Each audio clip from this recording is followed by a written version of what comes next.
just what an honor it's been to have Rabbi Lazowski and his lovely wife Ruth invoke the invocation here today for all of us. I wanted this to happen many reasons. Rabbi, you're an inspiration in so many ways. You and your lovely wife were survivors of that Holocaust, which was the genesis of my father's coming alive, if you will, at the Nuremberg trials. And so it would have been not quite the same event had you not been here to start this ceremony off, because so much of what you and the other survivors have done over the years have made the issue of human rights come directly home to all of us. Thank you for your contributions to our state on countless occasions, and thank you for reminding all of us to never ever forget. So thank you, my dear friend Rabbi, for being here and being a part of this day as well. On any journey in life, you meet wonderful people, and there are an awful lot of them gathered here as I look around who are gathered here today. But one of the people that I knew about, I'd heard his name, but didn't get to actually spend time with him until we decided to have lunch with each other about a year and a half ago. And so Gary Gladstein and Phyllis, thank you both. Everything you've done for UConn already, a UConn grad, giving back to this university, the great Human Rights Institute, which is, of course, something that all of us are so deeply proud of, would never have happened without you. And so thank you immensely, my friend, for your loyalty to this university, your generosity to this university, and your commitment to human rights. It means a great deal. Thank you very much, Gary, for all of that as well. Thank you immensely, my friend. You know, I've always said in politics, the people that you mention at an event like this never remember that you've mentioned them. The people that you forget never forget that you've left them out as well. So it's a very dangerous process to go through. But I know gathered here with us today, I've met, in fact, saw them coming through the door, are my former colleagues and members of our Connecticut delegation in Congress. And I see Dick Blumenthal over on the side. I saw Chris Murphy coming in. I saw Johanna Hayes, John Larson, of course, you've heard from Rosa, Jim Himes as well, and right in the congressional district of Joe Courtney. I think I got them all. If I left someone out, tell me. But I thank you all for being here and being a part of this day, and our legislative leaders in the General Assembly and the members, rank and file members are here as part of that as well. And I know there are a lot of you here in this room. There have been some 200 or 300 people that I call part of my family in a way over the last, or during the 36 years that I served in public office representing the state, first as a congressman and then as a senator, as Rosa mentioned. And I've been blessed by having remarkable people who are a part of those efforts over all those long years. They call themselves the Dodd Squad, coming along. A creative name, I might add. I don't know where they got that title from. But I'm grateful to them so much for everything they did to make our work successful. And there are no words I can ever use to thank the people of this state for giving both my father and I the honor to represent Connecticut in the halls of Congress. Together it was 52 years, his service and mine, to represent the state in that building. And so I'm very grateful to my staff. And I'd be remiss if I didn't at this particular moment. I remember I hired a guy out of a friendly ice cream shop almost more than 40 years ago to come and be a part of the staff. And if just a couple of days ago, after a long illness, Eddie Mann, my chief of staff at the Senate office, passed away. And so I want Eddie to know, even though he's not here today, how much he's responsible for everything else that happened over the years to make us successful on behalf of the people of this state. So to my staff, I thank all of them as well, the Dodd Squad. Dan Wiener, I should have mentioned at the top. Glenn Matoma, who's been the director of the Dodd Impact Program. Glenn, thank you for everything you've done as well. And Kathy. And Kathy Leibel at the director of HRI, the Human Rights Institute. Again, it's a great team you put together making this happen.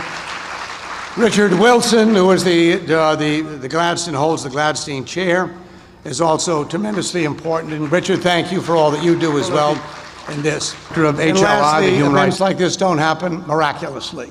You have people who dedicate themselves working with the university, the governor's office, the board of trustees. But I want Lee Reynolds, who's done a tremendous job for over a year pulling this all together.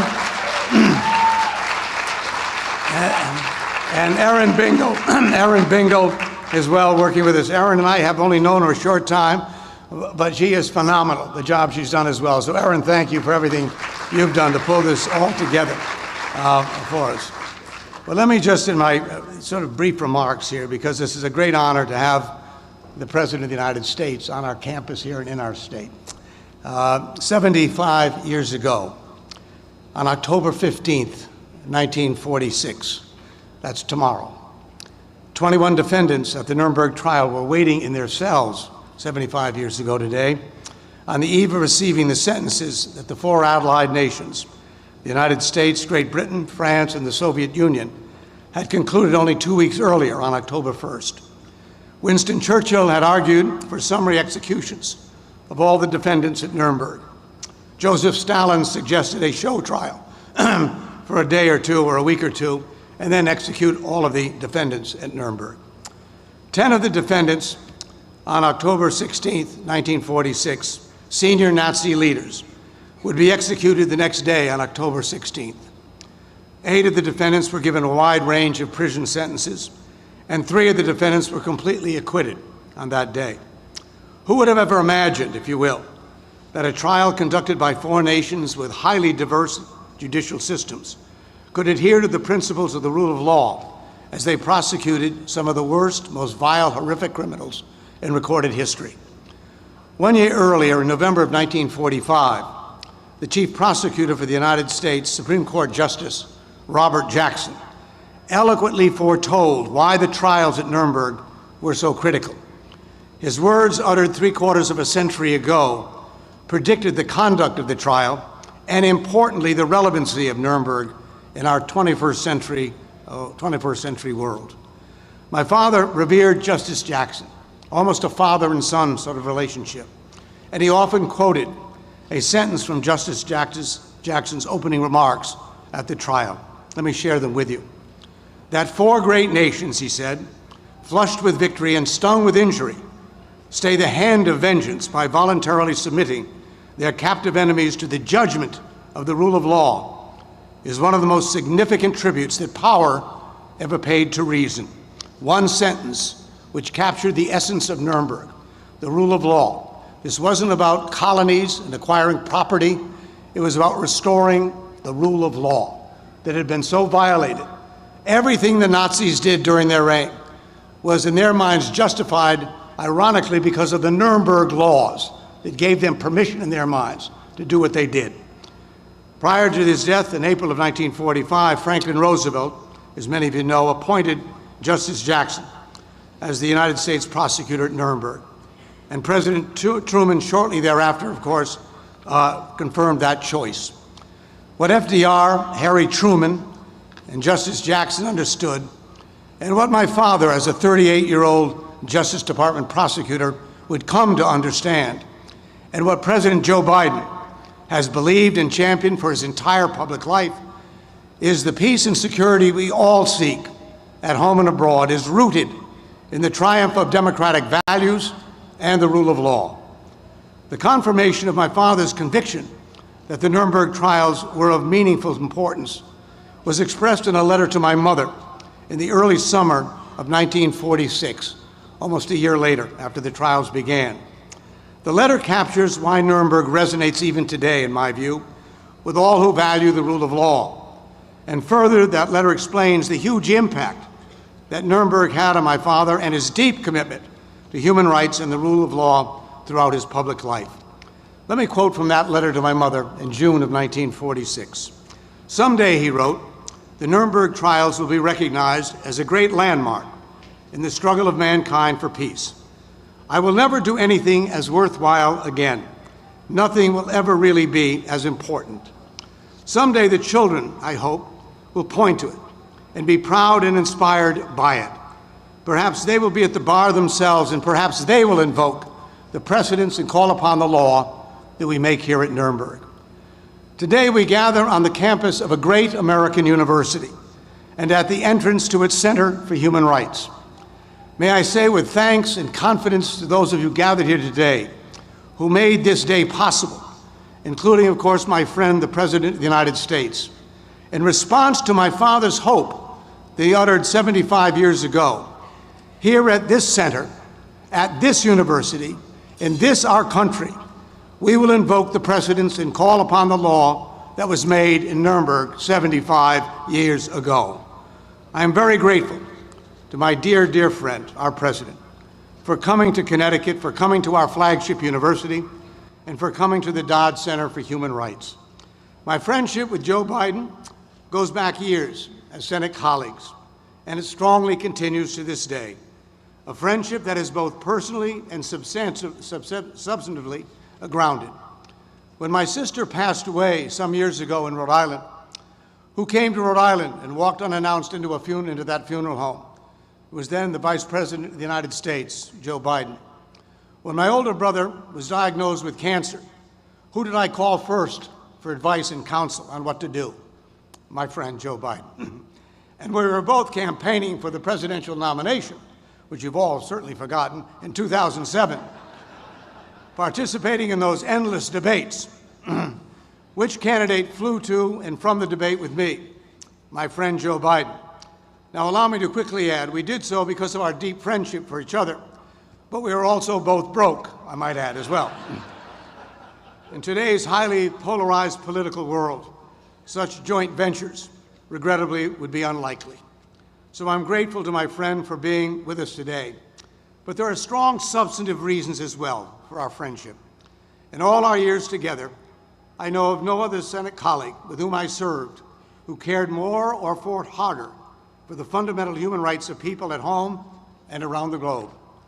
Before his public life, President Biden was personally engaged with the civil rights movement in Wilmington, Delaware. He authored the Violence Against Women Act, and he was a leading voice against apartheid in South Africa. And his historic confrontation with the Balkans during the Balkans conflict, with the leading Serbian human rights abuser, Slobodan Milosevic, was yet another example of his fearless advocacy of human rights. The President was a consistent, strong voice on human rights conditions in Northern Ireland as well, and I never had a more loyal colleague in my efforts to stem the tide of human rights abuses in Central America. As Senator, as Vice President, and today as our President, Joe Biden is not merely an advocate of human rights and the rule of law. He is consistently and actively engaged as an outspoken world leader in this cause. Today, hate crimes and hate speech, as we all know, are on the rise. Supremacist groups are proliferating at home and around the globe as well. And the number of autocratic regimes seems to grow on a regular basis. Mr. President, your presence here today on this our university campus, at this Center for Human Rights, is not merely a gesture of friendship, as much as I appreciate our friendship. It is also a reflection of who you are, of what you believe, and what you want for our country. Your courageous decisions, your clear priorities, in my view, and your deep, long-held convictions to build America back better after these hard and difficult years is exactly the leadership that our country so desperately needs. My friends gathered here today on this campus, would you please join me in welcoming and thanking our President of the United States, Joseph R. Biden. Speaking of Nazis, bring out old man Walter.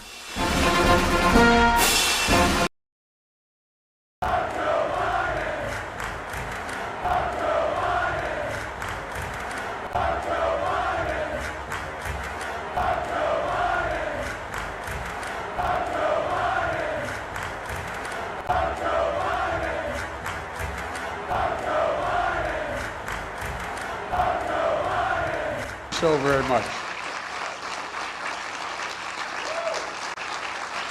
My name is Joe Biden. I am Jill Biden's husband. I'm delighted to be here.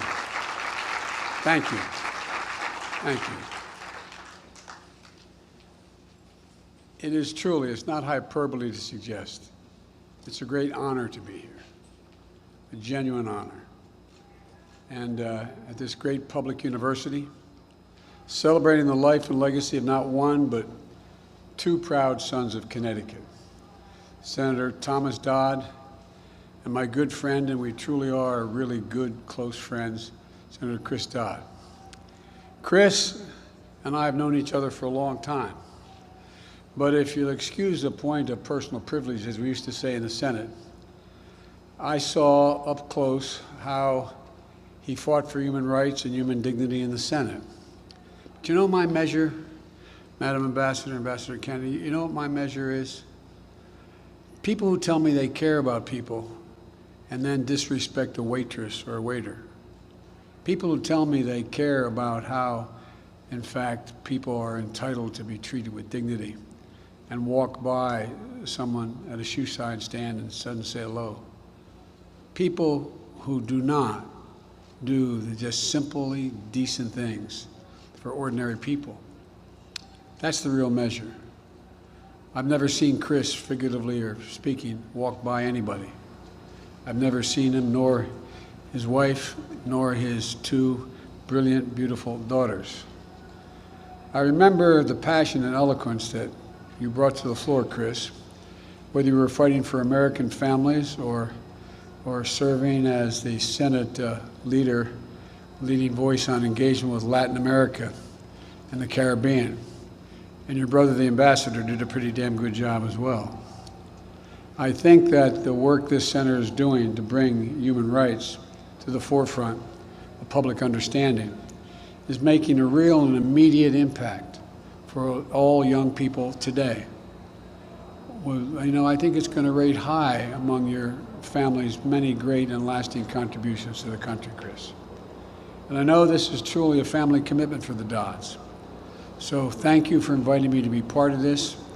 I think I really mean it. It's an honor to be able to be here. Of course, I owe Chris. I remember when, as he pointed out, we were both running for president back in 2007 with almost no cash in either of our campaigns. You let me hop a ride with you in a twin-engine prop plane, true story, from our Senate vote in D.C. to a Democratic debate in New Hampshire. We were on our way to the debate one other time, but the whole way up, we just laughed and told stories before we were debating one another. And then the next day, to get back to the Senate to vote, we had to flag down remember this? Flag down a young senator named Barack Obama to get them to even open the airport. God's truth. Remember that, Chris? Here, he'd just been there 2 years. He was on my Foreign Relations Committee. I was chairman. I said, can you get the airport open for us? I used to kid Barack. I couldn't understand why he so soundly defeated me in that primary. And then I realized when he'd be introduced by the voice of God. I get introduced by Johnny Scanafrana. So it took a while for me to figure all this out. Luckily, Chris, I got to travel on a much nicer plane these days. And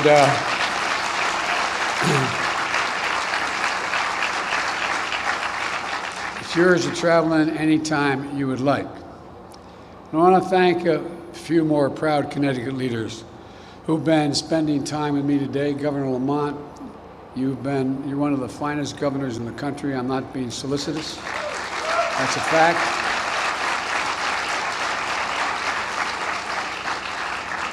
Exceeded only by your wife.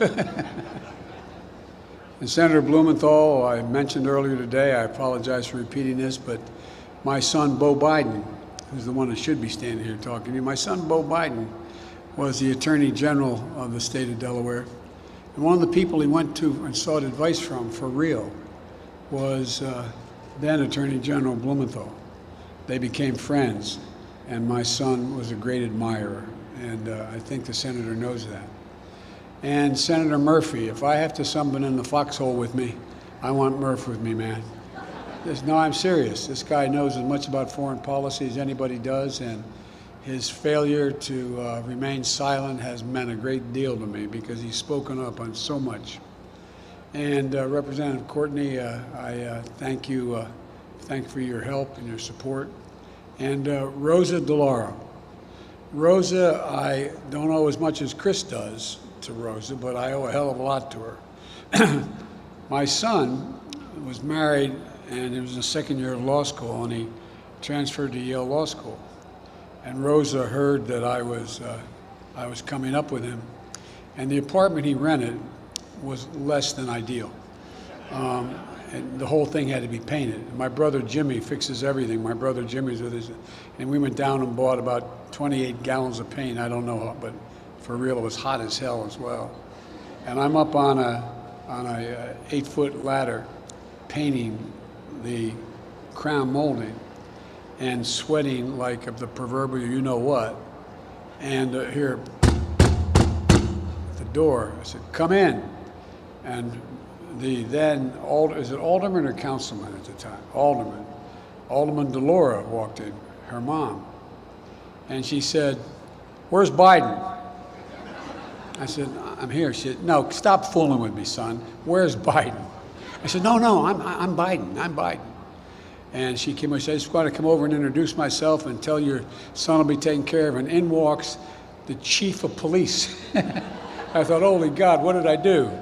She said, "You have nothing to worry about. You have nothing to worry about."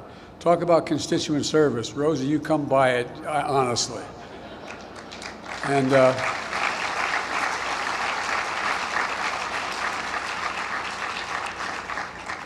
and Rosa, we've all, and I'm not being solicitous again, using that word twice now, we've all learned a great deal from you. I want to thank you for your long-standing dedication to relating to the well-being of children and families, and for championing and expanding the child tax credit, which is a gigantic middle-class tax cut for working families that finally got passed in the American Rescue Plan, which we were able to get done immediately upon being elected. And Rosa will not tell you, but she's the first person I called to ask for her help as to how I should do this. And that put money in the pockets of families all across this country, even as we speak. It's how we're going to cut child poverty in this country. And we've already cut it nearly in half. And none of us should lose sight of what it meant to American families when we think about our mission to defend human rights and dignity at home and around the world. 26 years ago today, another United States senator, United States president, who I just spoke to, Chris, literally an hour and a half ago, Bill Clinton, and he sends his best, by the way, visited this university to dedicate the Thomas J. Dodd Research Center, a library and archives of papers that amount to an incredible first-person, first draft of history. And let me say, they're all thinking about President Clinton today, as sending him his good wishes of speedy recovery. He's always been a comeback kid. He's getting out of the hospital. Everything's going well. But he wanted to send his best. As a young lawyer, Tom Dodd had already built a record of fighting hatred by prosecuting the KKK in the South. But when in 1945 he left behind his beloved Grace and his 5 young children, a young Christopher, just 14 months old at the time, to travel to the bombed-out cities of Europe to document the shocking atrocities still fresh in their horror, to question and cross-examine some of history's most notorious villains. That's not hyperbole. Some of history's most notorious villains. And to expose beyond question the depravity and the crimes against humanity that the Nazi regime committed. You lower your goddamn voice, Walter. Dedicated his intellect and his moral passion and his resolute sense of right and wrong to making the Nuremberg War Crimes Trial a testament to justice. And that's what it was, a testament to justice. Nothing like it ever happened before. And all the while, he was writing letters to his Grace, lamenting their separation, but recognizing the momentous weight of history that rested on his shoulders. And Chris, I came up with the same sentence from your book. Someday, he wrote, will be recognized as a great landmark in the struggle of mankind for peace. Never before has such a record been written, and men will read it for 1,000 years in amazement and wonder how it ever happened. When President Clinton spoke at this first dedication, he ended on a poignant reminder. He said, and I quote, "The road to tyranny, we must never forget, begins with the destruction of truth." The road to tyranny begins with the destruction of truth. In my view, that was the lesson at the heart of the Nuremberg trials. Finding truth, documenting it, so it could never be denied. In court, Tom Dodd built a case fact by fact, using the Nazis' own meticulous records of crimes and shocking human evidence to pin down Nazi leaders who tried to deny their complicity and feign ignorance. And even more important, it denied the entire German policy the ability to feign ignorance. To deal with the past, you must face the truth. Whether it's Dachau, or Buchenwald, Auschwitz, or other camps, millions of Jews rounded up, along with members of other minority groups, thrown into camps, abused, used as forced labor, medical experimentation. 6 million Jews murdered, including so many who met their ultimate fate in the gas chamber. He made sure We're next. no one could deny their own eyes and what they saw. He preserved the truth, ugly and as traumatic as it was for all of history, so that the horrors of the Holocaust could never be diminished or denied. And the evil that we still have to guard against to this day has to be watched. Chris, as you heard me say many times before, because you got to meet my dad. My dad was a well-read, high school educated fellow whose greatest regret was he never went to college. But he cared deeply about human dignity. Our dinner table, my dad was what many would call a righteous Christian. He happened to be a Catholic, but he's a righteous Christian. And growing up, my dad would come home for dinner before we went back to close the business he managed. And the dinner table was a place we sat down to have conversation and incidentally eat. I'm serious. My dad used to talk about, as a student of the Holocaust, what a tragedy it was that we didn't bomb the railroad tracks toward the end of the war. How wrong it was that we turned away the St. Louis, a ship full of Jewish refugees from Europe. He believed passionately the only way we could make real the promise of never again was to keep reminding ourselves of what had happened and how so many people otherwise thought themselves decent people rationalized that it really wasn't happening. We didn't know what was going on. Because they weren't turning on the gas valve, they had no responsibility. That's why, if you'll again excuse the point of personal privilege, when each of my children, and now my grandchildren, turn the age of 15, the first thing I've done, my word as a Biden, is put them on an aircraft and fly to Dachau, one at a time, at age 15. Work sets you free as you go through the entrance. But that's not what I wanted them to see. I wanted them to see the lovely homes that were right up against the fence line with their beautiful roofs. People living in there rationalized that it's not me. I'm not doing this. And I don't know really what's going on in there. We know that. I wanted them to see the ability of the human mind to rationalize cannot be underestimated. I would say parenthetically, the reason why Germany has been able to turn it around unlike other countries is because they faced it head on, acknowledged. So let me say it again. Nuremberg was unlike anything that ever came before. It was not about vengeance.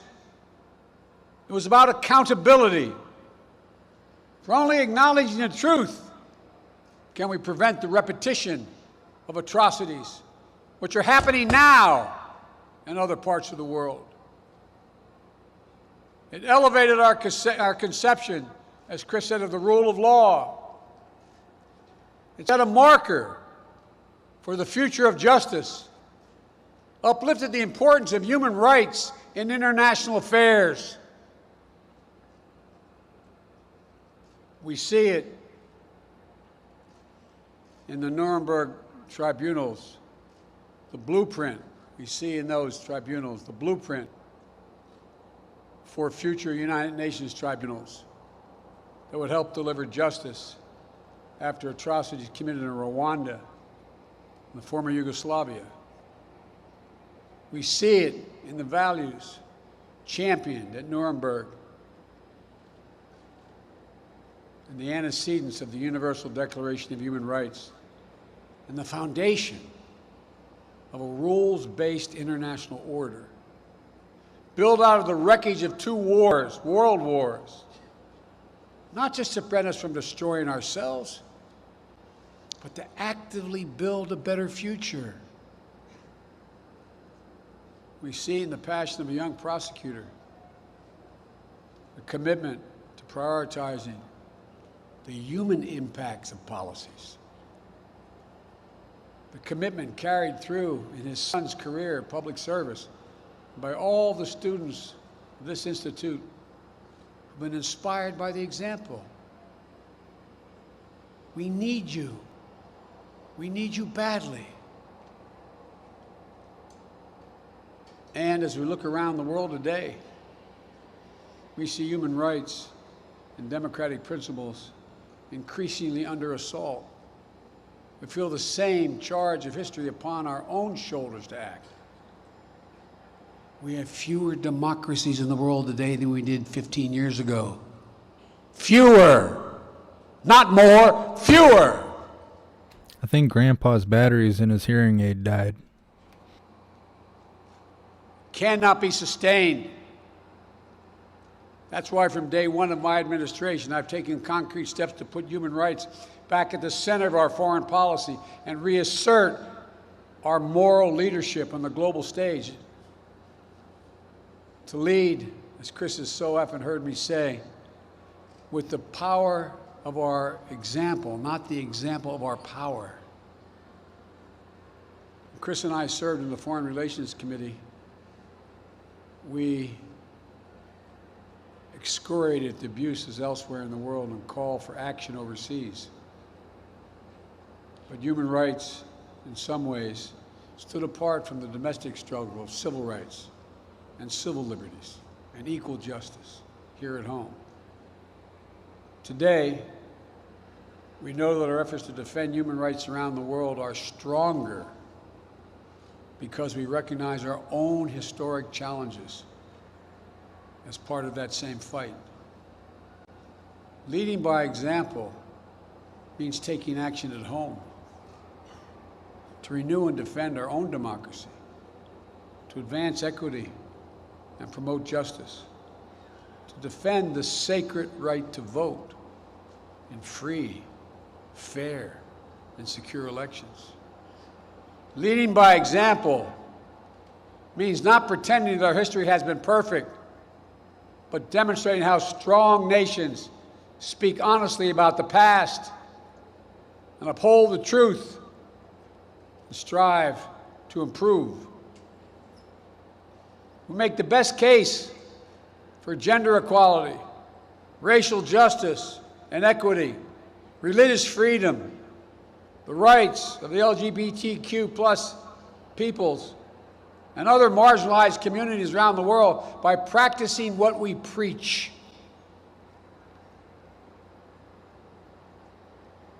First 10 minutes I was office, I ended the Muslim ban, advancing racial equity through the federal government, overturning the ban on transgender individuals serving openly in the United States military, establishing the White House Gender Policy Council, demonstrating that our commitment to human rights begins at home is among the most powerful and persuasive tools in our foreign policy kit.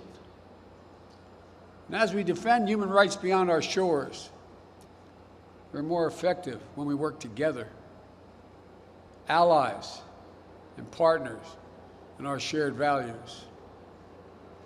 America as a nation is unique in all history, not because we're inherently better, because the basis upon which we're organized. Virtually every other nation is organized based on ethnicity, religion, geography, color. We're unique in all the world. We're based on one guiding principle. We hold these truths to be self-evident, that all men and women are created equal, endowed by their Creator with certain inalienable rights, including life, liberty, and the pursuit of happiness. We have never lived up to it. We've never, until very recently, walked away from it.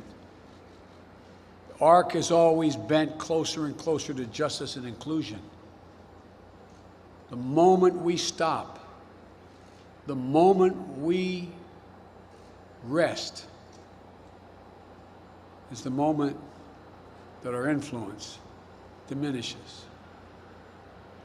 So we're re-engaging multilaterally and rallying the world to advance universal human rights and fundamental freedoms, to prove that democracies can still deliver in an age of fast-moving, cross-cutting challenges.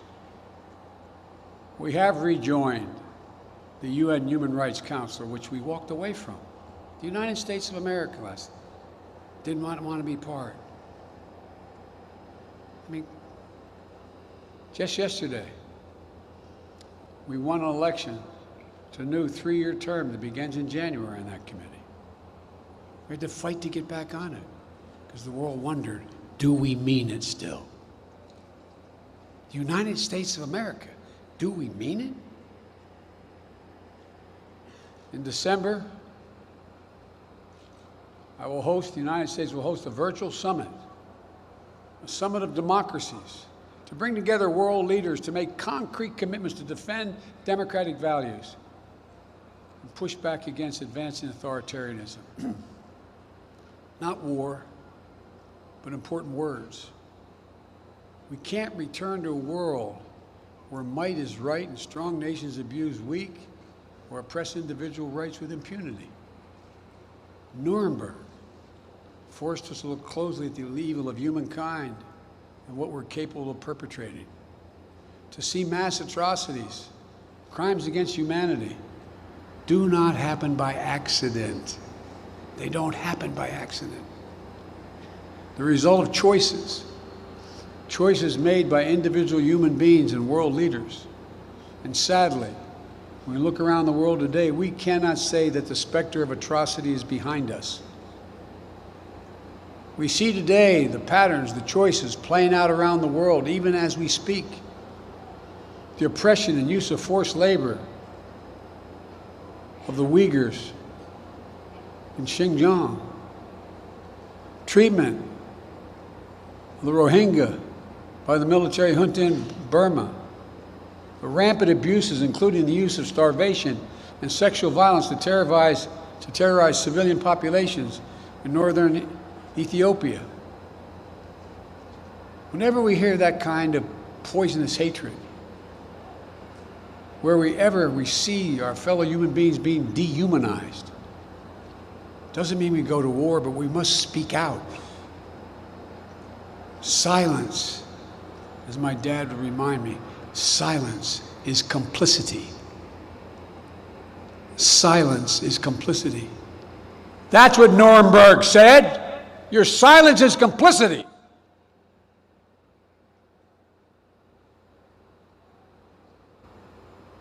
I've raised these issues personally with leaders around the world, our friends and adversaries alike, and I made it clear that no U.S. president should stand by when human rights are under attack and maintain their legitimacy. Get fucked and eat shit. That's who we are as Americans. It's part of our DNA. We've fought, we've marched, we've sacrificed to ensure the rights are not reserved to just the wealthy or the powerful. They're God-given inheritance of every person on this planet by virtue of our shared humanity. As I said to a Supreme Court justice who I disagreed with in the hearing, we have a different form. You think I have my rights because the Constitution granted to me. I possess my rights because I was born. And I gave up some of my rights in the Constitution. Cheers, hooligans. That's the radical idea at the core of the founding of our nation. As I said, that all men and women are created equal. We really are endowed by a Creator with certain inalienable rights. And those rights don't flow from the power of the government. These rights exist for every individual, period. Period. And it's the job of government to protect them, to uphold them equally for all people. We've never, as I said, fully lived up to that animating American ideal, but we've never turned our backs on it. In all the years since our founding, that idea has been our nation's steady North Star, drawing us back on course. The constant struggle to live up to our highest democratic principles, to self-correct, has made us a beacon of hope for the rest of the world. It's also made us strong, resilient, innovative, dynamic.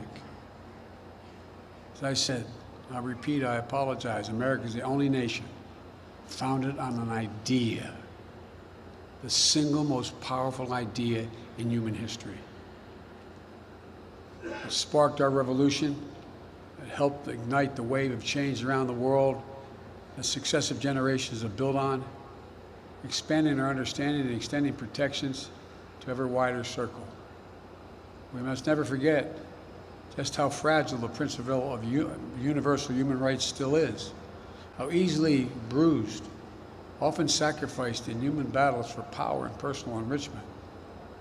In an age of increasing misinformation and disinformation, we must not grow complacent in our defense of the democratic values that have been the firm foundation for an era of peace and prosperity unprecedented in human history. Attacks on truth are still the harbinger of tyranny. Nothing about our democracy is assured, as I'm sure you're all become to realize lately. Nothing about our freedom is guaranteed. We have to work for it. In those letters from Tom Dodd to his dear wife, Grace, reflecting his service at Nuremberg, he wrote, "Sometimes a man knows his duty so clearly, so surely, he cannot hesitate, and he dare not refuse it." Tom Dodd lived a life with a clarity of purpose. He brought it to his service as a U.S. Senator, leading the floor fights with the Kennedys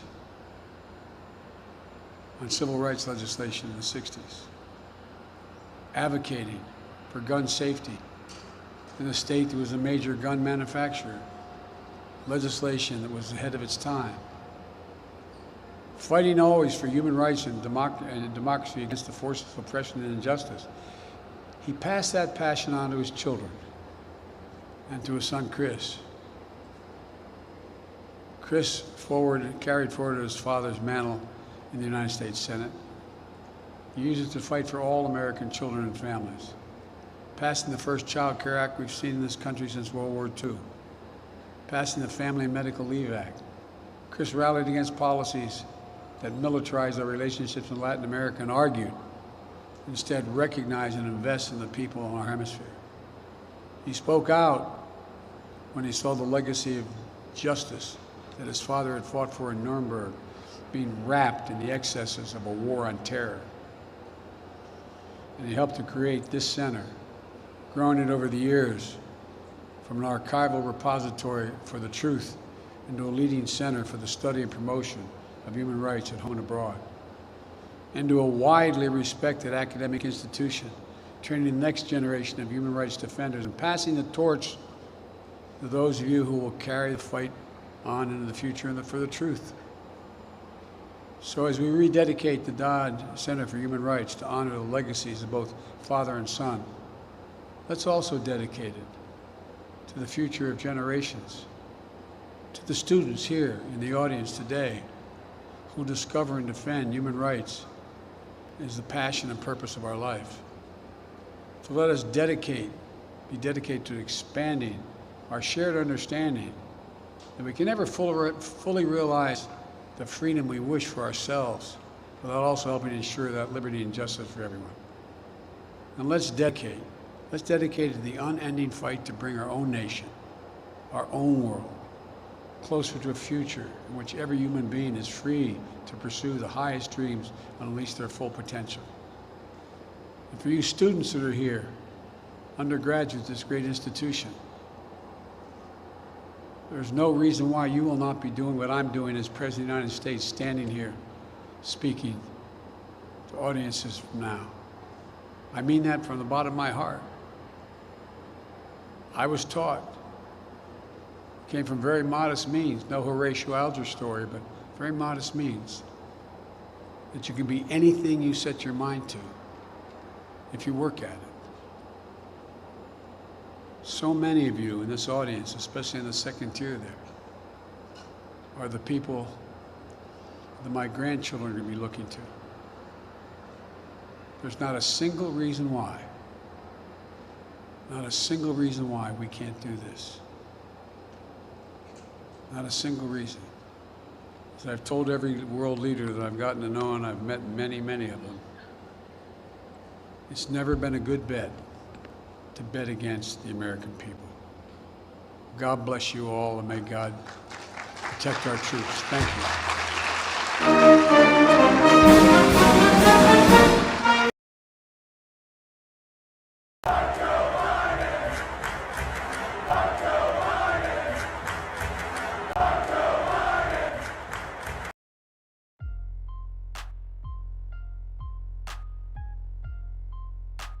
Could you imagine being so out of your mind?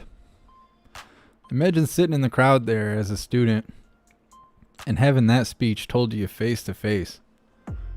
I'd be hostile as hell by the time he walked away. I feel hostile just watching that crap.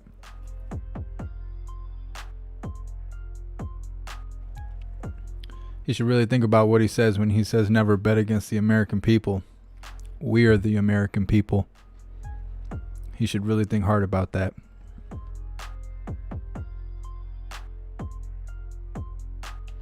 Norman, that's quite the dinner there. Got a little bit of everything.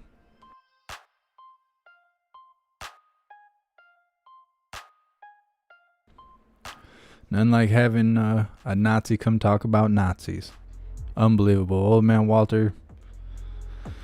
Oh, if I could say things openly.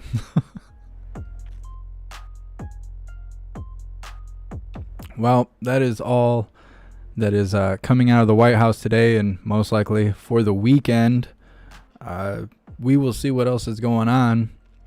There was some activity earlier, but I haven't seen anything since. But that doesn't mean, that it'll be dead the rest of the day. It is Friday, so you never know. You never know. We could find some action at the drop of a hat.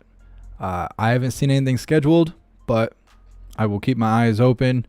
As always, all of you hooligans, if you catch anything going live and you think I should know about it, hop in the Discord and tag me and post a link so I can check it out.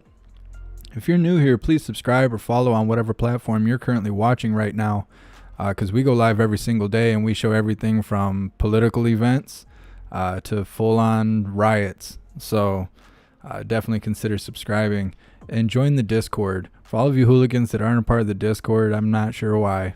I am not sure why. Maybe you're just waiting on me to make that tutorial video, but you should definitely give it a try. Give it a chance. Lots and lots of hooligans are very appreciative for the Discord. Lots of like-minded individuals there. All kinds of information pouring in all the time. Best way to stay informed about what's going on around us. Like I've said before, is more news than you can read in a day. Tons of information, and it's also the best way to stay connected for when and where we go live. You will receive a notification no matter what. There is no algorithm there. So when I send out the notification, you will be notified. And it's a good thing for when we show things that can't be shown on YouTube. Because if you don't have an account on an alternative platform, which you should go make one on Odyssey, at least you'll be notified through the Discord, so you can come check out what's going on. So anything that's anti-mandates or along those lines, I can't say any more than that, or like Trump rallies or stuff like that, anything like a Second Amendment demonstration, can't show that stuff on YouTube. But if you're part of the Discord, you will be able to see it on Odyssey, Twitch, Facebook, and Rumble. But if you haven't made an alternative account, you should head over to Odyssey and check them out. Their whole platform is based off freedom of speech, and they are big supporters of creators. The whole platform was developed because they were unable to post the videos they wanted on YouTube. They've been banned from YouTube, from what I understand, multiple times, gone through too many accounts, and they decided to create their own platform, and I think that's awesome. So if you're not a part of the alternative platforms, you should definitely head over to Odyssey and make an account today. It only takes a couple minutes, and it doesn't cost anything. So yeah, that's all we have for right now. Big shout out to everyone that made donations. I don't want to forget to shout you guys out. Thank you so much, Mark Hill, and thank you so much, Norman. I really appreciate the donations and the support. You guys are awesome. Big shout out to everyone that made donations, joined the membership program, or purchased any merch. Actually, I got a new member. Big shout out to Found Sheep 2010 for joining the membership program, and welcome to the family. You're officially a hooligan. So yeah, big shout out to everyone who made donations, joined the membership program, or purchased any merch. I really appreciate you guys more than you know. You guys are what's keeping the show going, and I would not be able to do this without you. So thank you guys so much. So I'm going to wrap this up. I will see you guys in the Discord, and we're going to be looking around to see what else is going live today, because it is Friday. So we will see what's happening, and if we don't find anything today, I'm sure I'll see you guys tomorrow. So until the next live, stand tall, shine bright, and that's a wrap.